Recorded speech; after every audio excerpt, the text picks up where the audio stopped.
प्रजासत्ताक दिनाच्या राजधानीतील कर्तव्यपथावरील मुख्य सोहळ्यात महाराष्ट्राची कन्या फ्लाइंग ऑफिसर दामिनी देशमुख ध्वजारोहणानंतर ध्वजावर पुष्पवृष्टी करणार।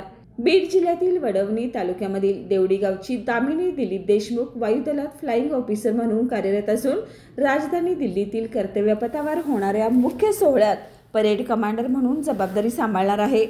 दामिनीचे वडील न्यायाधीश दिलीप देशमुख हे पुणे विभागाचे माजी धर्मादाय आयुक्त कमिशनर असून त्यांचा कुटुंबियाचा सामाजिक आणि शैक्षणिक वारसा दामिनीने आपल्या मेहनतीने पुढे नेलाय।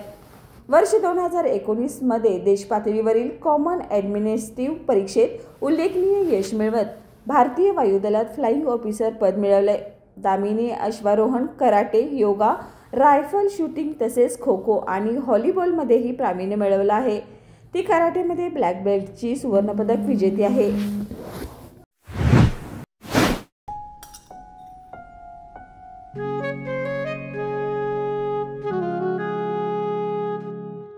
बाबा, आज येताना बासुंदी घेऊन या ना।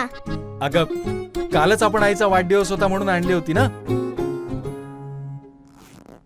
ऐकलं, गोकुळची बासुंदी पुन्हा खावीशी वाटतेय।